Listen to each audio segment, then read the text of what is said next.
Hello students, आज का हमारा टॉपिक है मोल कॉन्सेप्ट। कुछ लोगों की डिमांड थी कि मोल कॉन्सेप्ट पर एक वीडियो बनाई जाए। उन्हीं की डिमांड को पूरा करते हुए मोल कॉन्सेप्ट के बारे में आज बात करते हैं।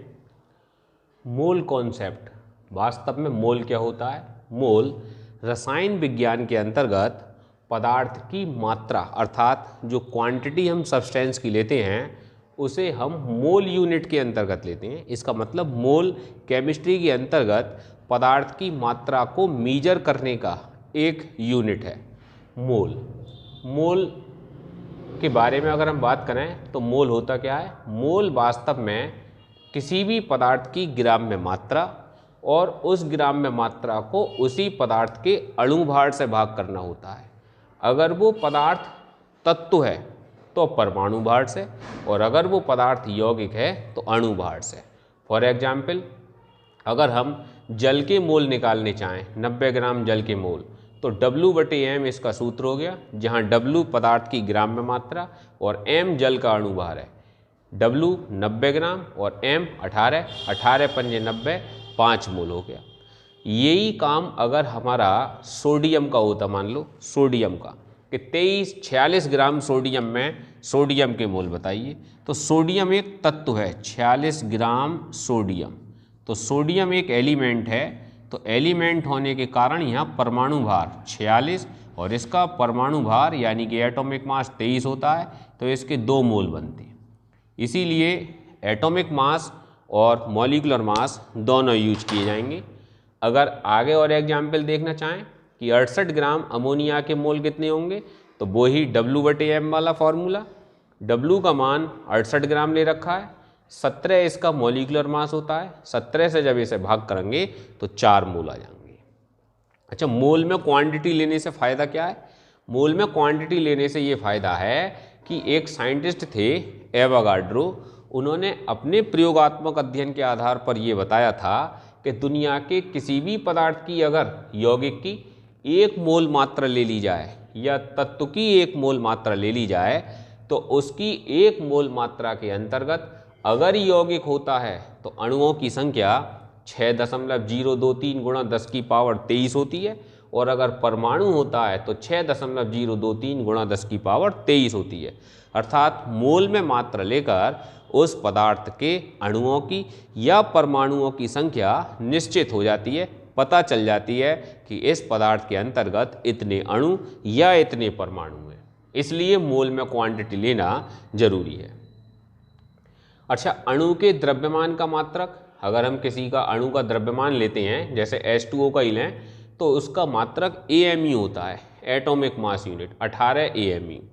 जबकि मोलर द्रव्यमान जो होता है, जैसे H2O का हम कहें कि 1 मोल में कितना द्रव्यमान है, तो वो सदैव ग्राम में बताया जाता है। दोनों की यूनिट अलग अलग हैं, ये AMU है, ये ग्राम है, और ग्राम पदार्थ की मात्रा का बहुत बड़ा मात्रक है अपेक्षाकृत AMU के। अभी हम आगे इसमें तुलना करके दिखाएंगे कि क्या है। तो जे सभी बच्चे इसको ध्यान रखने की कोशिश करें कि जब भी एटॉमिक मास या मॉलिक्यूलर मास बताया जाएगा तो वो बेटा AMU में बताया जाना है, और जब भी मोल में मात्रा बताई जाएगी तो उसके पीछे मोल लिखा जाता है। लेकिन अगर उसकी ग्राम में मात्रा पूछी जाए तो उसी की अणुभार को उसी के अणुभार से गुणा करके उसमें बता दी जाती है। अब जैसे 18 ग्राम 1 मोल H2O होगा या 18 ग्राम जल होगा, ठीक है। तो ऐसी कंडीशन में हम अणु के द्रव्यमान का मात्रक AMU में और पदार्थ की मात्रा का मात्रक ग्राम में या मोल में लेंगे, और ग्राम से मोल को बनाने का बड़ा सीधा सा साधन, उसकी ग्राम में मात्रा को उसके अणुभार से भाग कर दो, बात खत्म, ठीक है। ये बात सबकी समझ में आ गई होगी कि किस तरीके से हम किसी पदार्थ के क्या मोल निकालेंगे। अब आगे जो अगली बात आती है, हम इसमें संबंध देखते हैं कि कोई भी पदार्थ के ग्राम और अगर AMU में अगर संबंध निकालें तो क्या उनके बीच रिलेशन निकाला जा सकता है? तो हाँ, हमने माना 1 मोल H2O है हमारे पास, तो हमें इतनी बात मालूम है कि उसके अंतर्गत एवोगाड्रो संख्या के अकॉर्डिंग 6.023 गुणा 10 की पावर 23 H2O अणु होंगे। समझ में आई बात?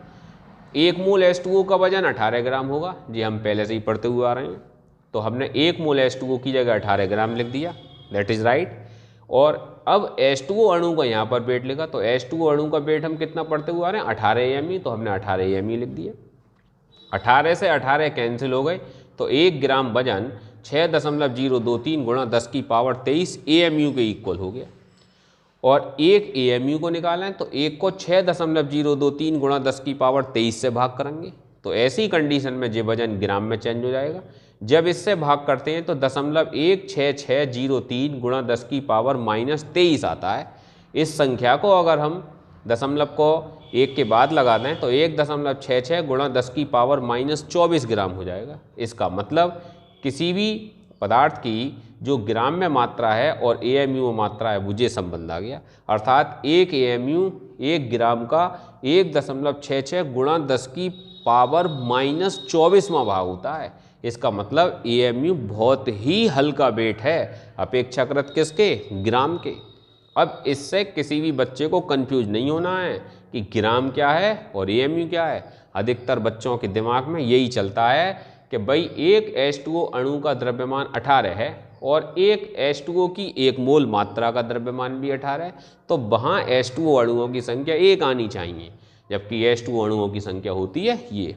वो बात तब समझ में आ गई होगी जब तुम्हें एक AMU और ग्राम में संबंध समझ में आ गया। ग्राम AMU की अपेक्षा ऊर्जा मतलब द्रव्यमान का बहुत बड़ा मात्रक है।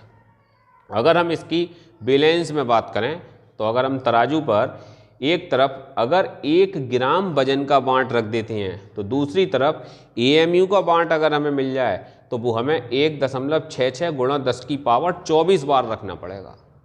1.66 गुणा 10 की पावर 24 बार, जो बहुत बड़ी संख्या है। तो इसका मतलब AMU ग्राम की एवज में बहुत छोटा मात्रक है।